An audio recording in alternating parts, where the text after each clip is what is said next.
And now for a story of a very strange release of an exceptional video game.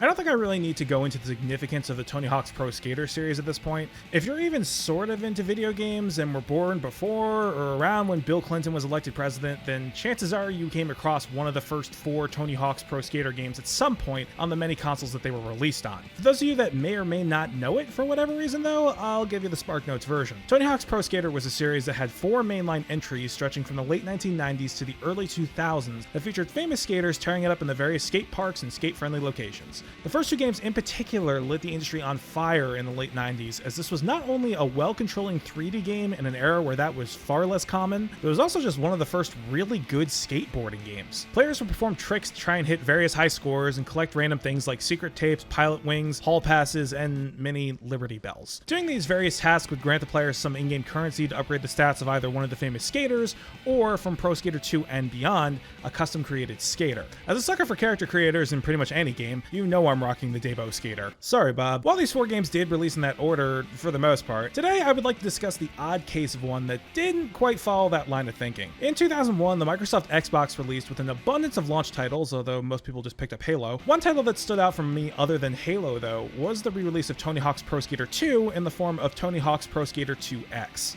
Described as a director's cut of sorts by a GameSpot review at the time, Tony Hawk's Pro Skater 2X is essentially a re-release of both Tony Hawk 1 and 2, with all 19 levels being brought over, along with the 5 new levels exclusive to this game. The game also sported a lot of engine improvements that we would also see in Tony Hawk's Pro Skater 3. While this was a cool idea for a re-release, it came at a really strange point. While Tony Hawk 2X launched with the Xbox in mid-November, Tony Hawk 3 launched in late October on the PS2 and on GameCube in November as well. So why was the Xbox getting this re-released game instead of the next installment? Well, I had a hard time finding much on this game other than just what makes it different from the original Tony Hawk 2. With that, we're left with speculation, but I have a pretty good guess. Tony Hawk 3 eventually made its way to the Xbox in March of 2002, about 3 or 4 months after Tony Hawk 2X released. That extra time was most likely given to the Neversoft team to help them port Tony Hawk 3 to the Xbox's DirectX platform, and 2X was most likely thrown together under a much tighter deadline to make the console launch. Why do I think that? Well, let's take a look at Tony Hawk's Pro Skater 2X.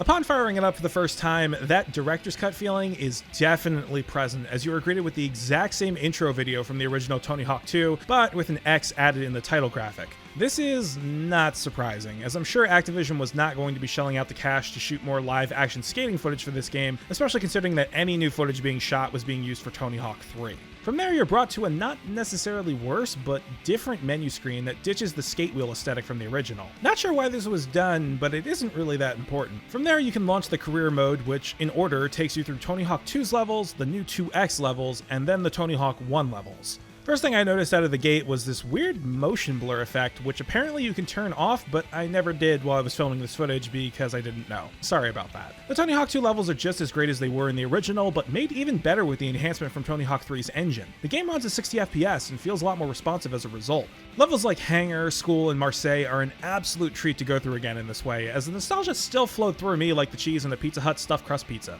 Heck, I even enjoyed the levels that I didn't care for in the original, like New York, which were easier to navigate with the more responsive controls. The only issue that I had was with one of the later levels, Philadelphia. One of the goals in the Philly levels is to drain the fountain in the middle of the stage. After consulting Google because I forgot how to do it, I proceeded to try and grind across this really long line to reach the building with the water controls on the other side. I had my rail balance perk all the way up, and I still fell off either right before the building or got just enough momentum to jump and still fall off the building. Infuriating doesn't even begin to describe this one. Eventually I got fed up and tried a different way, which after a few tries worked and I was able to move on. Other than that one really annoying part, the Tony Hawk 2 career was just as good as I remember it being, though. Then we get to the special 2X levels, and we get to see where this game cut its corners. What follows after the original Tony Hawk 2 career are these 3 levels at first, but then another 2 levels that you get a bit later on for a total of 5, math checks out. For the most part, these levels feel like they were thrown together with existing assets and not with any real memorable results, minus the first level, which isn't necessarily memorable for the best reasons. To put this into perspective, I had heard about these special levels before ever firing up the game, so I was really interested to see what these levels would be like. So I finished the final competition in Tony Hawk 2 in Bullring, Mexico, and was feeling pretty good about myself, only to be placed into this weird nightclub level with the entire soundtrack replaced with this weird early 2000s electronic track playing exclusively in the background on loop.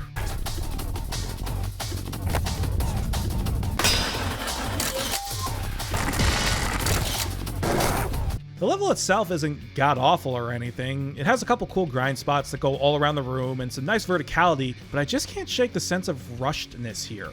Stuff just kind of feels thrown together with weird jumps that pretty much guarantee crash landings. On top of that, the amount of goals for each level are shortened to 5, which could again point to rushed development. This continues on through the other levels as well, with the construction zone feeling really haphazardly thrown together and seemingly designed to have you fall to your death even though you can't die. The third level is a skate park, which is fine, but again feels kind of randomly thrown together with a full loop placed kind of randomly amongst everything else in this really small park. Subway is the real low point here though, as it definitely just repurposed some stuff from the New York level in Tony Hawk 2 proper and proves very hard to navigate given its very cramped nature. The last level is pretty cool though, which takes place on a bunch of rooftops in Detroit. It has a cool mechanic of leaping across the rooftops to get to different areas that are tailored for different types of skaters. However, while I appreciate the realism I guess, I didn't like the smokestacks that were blocking the half pipe. Overall, this entire 5-level package is pretty underwhelming, which gives some legitimacy to my claim that this was thrown together super quickly. Further supporting this is what follows the 2X levels, which is the entire Tony Hawk 1 campaign. Now, before you start penning your novels in the comments below, I'm not talking about the levels themselves. The Tony Hawk 1 levels are great, but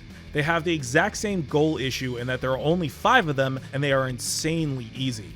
I was getting both the Pro and 6 scores before the first minute was even up, and I'm not even that good at this game anymore. I mean, I'm pushing 30 and I stopped drinking Code Red years ago, so how could I be? Regardless, I tore through the entire Tony Hawk 1 campaign with, predictably, only the Tony Hawk 2 soundtrack. I won't knock the game for that one though, as that was definitely a licensing thing, and honestly, the Tony Hawk 2 soundtrack is fine on its own. Speaking of that, I know I kind of glossed over it, but I want to talk about it a little bit more. Tony Hawk's Pro Skater 2 soundtrack is probably the best that the series ever had. While other soundtracks had amazing songs on it like Tony Hawk 1 with Superman by Goldfinger and Tony Hawk 3 with 96 Quite Bitter Beings by CKY, Tony Hawk 2's soundtrack offered the most consistent experience from beginning to end. From Rage Against the Machine's Guerrilla Radio to the epic rap metal collision that was Bring the Noise by Public Enemy and Anthrax, and even lesser known gems like Heavy Metal Winter by Consumed, the soundtrack really didn't have a bad song. Well, maybe one if you really don't like Power Man 5000. Regardless of the issues with the things being added to this game, you are still getting one of the best games in this franchise that plays just like arguably the best game in the franchise. Would it probably have been better to just have that game launch with the Xbox instead? Yeah, but like I said, it seems like that would have been the case if it were possible. So in its place, we get a game that's still a lot of fun and would have been worth the pickup at the console's launch for sure. Nowadays, I could definitely recommend it for anyone diving into original Xbox content for the remastered Tony Hawk 2 part alone. Everything else is just extra, but that's just what I think. Have you played Tony Hawk's Pro Skater 2X? What do you think of it? Please leave me a comment down below. Also, if you like this video, then please leave a like and subscribe to see more content from me. Thanks for watching everyone, later.